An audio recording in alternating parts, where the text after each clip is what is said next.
وہ کیتھولک عیسائیت کو بھی اپنے ہاتھ میں لے لیا ہے۔ چنانچہ پوپ صاحب نے فرمان جاری کر دیا ہے کہ ہمارے خداوند یسوع مسیح کے قتل کی ذمہ داری ان یہودیوں پر نہیں ہے، بری کر دیے گئے۔ 1900 برس کے بعد، بلکہ 2000 برس کے قریب ہو گئے، انہیں ایگزونریٹ کر دیا گیا، ایبسالو کر دیا گیا، ان پر ذمہ داری نہیں۔ نتیجہ یہ نکلا ہے کہ ابھی چند مہینے پہلے جو مذاکرات صلح کے ہو رہے تھے، جن میں یاسر عرفات بھی تھے اور یہ اسحاق رابین گیا ہوا تھا واشنگٹن، وہاں سے واپس آیا ہے تو روم میں رک کر پاپائے روم سے ملاقات کر کے تشریف لائے ہیں، انہیں دعوت دی ہے کہ یروشلم آئیے، اور ویٹیکان نے تسلیم کر لیا ہے اسرائیل کو، اور ویٹیکان کا اب جو ہے ایک ایمبیسی، اس کا جو ہے سفارت خانہ وہ یروشلم میں بننے والا ہے، اور پوپ صاحب بھی وزٹ کرنے والے ہیں۔ گویا کہ یہ گٹھ جوڑ اب مکمل ہو چکا، اب کہیں اس میں کوئی کمی نہیں رہی۔ اس یونائٹڈ فورس کے ساتھ یہ نیو ورلڈ آرڈر اس وقت عالم اسلام پر حملہ آور ہے۔ اب اس میں نوٹ کیجئے کہ اس وقت کی فضا ہے کیا۔ عالم اسلام میں سے عالم عرب ان کے شکنجے میں جا چکا، کیوں بنا کر کھڑے ہوئے ہیں اسرائیل کو ماننے کے لیے اور سر تسلیم خم کرنے کے لیے۔ انہیں بلا کر میڈرڈ میں پیش کیا گیا یہودیوں کے سامنے کہ تم جن کے ساتھ ایک ٹیبل پر بیٹھنے کو تیار نہیں تھے، میڈرڈ میں آؤ، آؤ اپنا قبرستان دیکھو، یہ اسپین کی سرزمین جہاں تم نے 800 برس حکومت کی تھی، یہ تمہارا قبرستان، یہاں آؤ اور بیٹھو اور ان کے ساتھ بات کرو۔ گئے تھے کہ نہیں تمام فرنٹ لائن سٹیٹس میڈرڈ میں؟ حالانکہ کوئی بین الاقوامی کانفرنس کبھی میڈرڈ میں نہیں ہوئی، یا تو یہ واشنگٹن میں، بعد میں وہ سارے معاملات واشنگٹن میں چلے، شروع وہاں سے کیا۔ اس لیے کہ نیوز ویک کا کچھ عرصے پہلے کور سٹوری جو تھی 1992 is the year of Spain. Why? 1592 was the year of the fall of Granada. 1492 میں 1492 میں غرناطہ کا سقوط ہوا، اور پورے آئیبیرین پیننسولا سے ایک ایک مسلمان بچہ نکال کر ختم کر دیا گیا، یا زندہ جلا دیے گئے، یا تہہ تیغ کر دیے گئے، یا جہازوں میں بھر بھر کر۔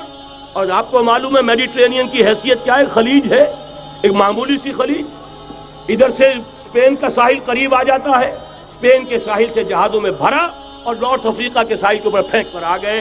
پورے ہسپانیہ میں جہاں 800 برس مسلمان کی حکومت رہی، ایک بچہ بھی مسلمان نام کا موجود رہا۔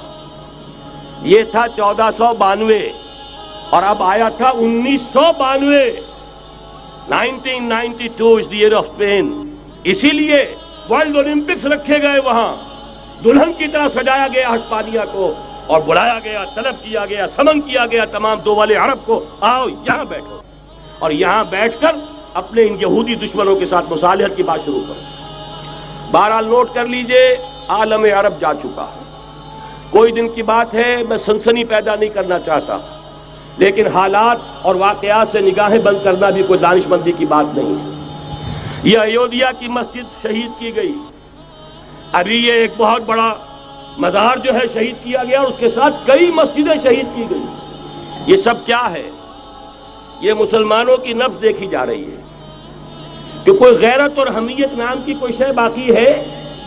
جیسے علامہ اقبال نے وہ نظم لکھی تھی، عبد القادر روہیلا بڑا ظالم جفاجو کینہ پرور تھا، لیکن یہ کہ اس نے جو ایک ٹیسٹ لیا تھا کہ وہ جو عورتیں ہیں تیموری خاندان کی، ان میں کوئی رمق رہ گئی ہے؟ معلوم ہوا کہ نہیں، کہ غیرت نام تھا جس کا گئی تیمور کے گھر سے، ختم، غیرت نکل گئی۔ اسی طرح ایودھیا کی مسجد، اب چرار شریف، اور یہ کوئی دن کی بات ہے کہ اب مسجد اقصیٰ کا نمبر آیا کہ آیا، اس کے لیے پوری تیاریاں ہو چکی ہیں۔ یروشلم کا مشرقی حصہ خالی کرایا جا چکا ہے، اس کے اندر اب پورا تسلط یہودی کر رہے ہیں، یہاں تک کہ اب کے یاسر عرفات صاحب نے بھی کچھ نہ کچھ جو ہے احتجاج کی بات کی ہے، حالانکہ اب تک ہر بات مان کر منقار زیر پر تھا، لیکن یہ کہ ایک وقت آتا ہے آخر کار اسے بھی کچھ بولنا پڑ گیا ہے۔ لیکن یہودی اب پیچھے قدم ہٹانے والا نہیں ہے۔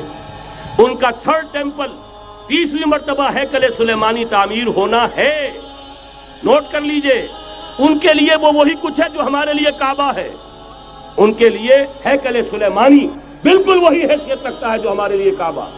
وہ ہیکل سلیمانی ایک مرتبہ پہلے نبوکدنضر کے ہاتھوں مسمار ہوا، پھر سن 70 عیسوی میں ٹائٹس کے ہاتھوں مسمار ہوا. سن 70 کے بعد آج 1995 میں کتنے برس ہو گئے؟ پورے 1925 برس ہو گئے کہ ان کا کعبہ زمین بوس پڑا ہوا ہے. اب تک تو ان کا بس نہیں تھا، اب تو بس ہے کہ نہیں؟ اب ان کی حکومت ہے کہ نہیں؟ اب شاہ حسن ہو چاہے شاہ حسین، ان کے نوکر اور چاکر ہیں یا نہیں؟ اب انہیں ڈر کس کا ہے؟ لہذا کوئی دن کی بات ہے مسجد اقصی شہید ہوگی اور ٹیمپل کی تعمیر شروع ہوگی. یہ تو بہرحال ایک نقشہ ہے. اگلا نقشہ آپ کو بتانا چاہتا ہوں، ایک دوسری تصویر ہے. یہ تصویر ہے زمینی، ایک تصویر ہے آسمانی. وَمَكَرُوا وَمَكَرَ اللَّهُ وَاللَّهُ خَيْرُ الْمَاكِرِينَ. انہوں نے اپنی سی تدبیریں کی، اللہ نے اپنی تدبیر کی، اور ظاہر بات ہے اللہ کی تدبیر سے بہتر تدبیر کس کی ہوگی؟ چنانچہ یہودیوں کی سازشیں اس وقت بھی ناکام ہوئی تھی یا نہیں؟ ظاہر بات ہے جاء الحق وزهق الباطل ان الباطل کان زہوقا. لہذا یہ آیتیں دونوں اعلان کر رہی ہیں کہ یہودیوں کی سازشیں بالآخر ناکام ہوں گی اور دین حق کا بول بالا ہو کر رہے گا. یہ تو ان آیتوں سے ظاہر ہے. یریدون لیطفئوا نور اللہ بافواہہم واللہ متم نورہ ولو کرہ الکافرون. یریدون ان یطفئوا نور اللہ بافواہہم ویابى اللہ الا یتم نورہ ولو کرہ الکافرون. هو الذی ارسل رسولہ بالہدى ودین الحق لیظہرہ علی الدین کلہ ولو کرہ المشرکون.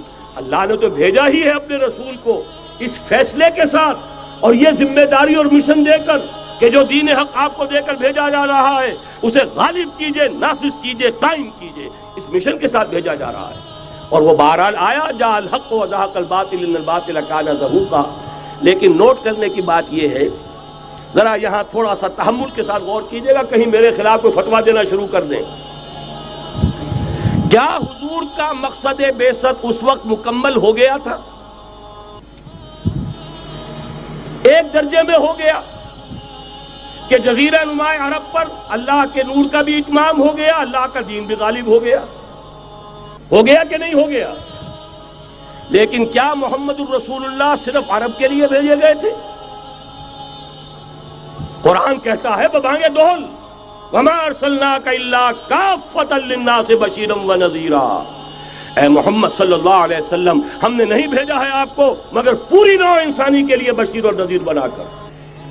تو جان لیجئے کہ یہ مقصد بعثت محمدی صلی اللہ علیہ وسلم بتمام و کمال اس وقت پورا ہوگا جب کل عالم انسانیت پر، کل روئے ارضی پر اللہ کا دین اسی طرح غالب ہو جائے گا جس طرح کہ محمد رسول اللہ والذین معہ صلی اللہ علیہ وسلم ورضی اللہ تعالی عنہم اجمعین، ان کے ہاتھوں سے، ان کے ایثار سے، ان کی قربانیوں سے، جن کا نقشہ آپ کے سامنے مولانا کھینچ چکے ہیں، ان کے اثار، ان کی قربانیاں، ان کی محنت، ان کی جفاکشی، ان کی سرفروشی، ان کے جان تن من دھن لگا دینے کے نتیجے میں جیسے اس وقت غالب ہوا تھا کل روئے ارضی پر غالب ہوگا، تب کہیں جا کر مقصد بعثت محمدی مکمل ہوگا.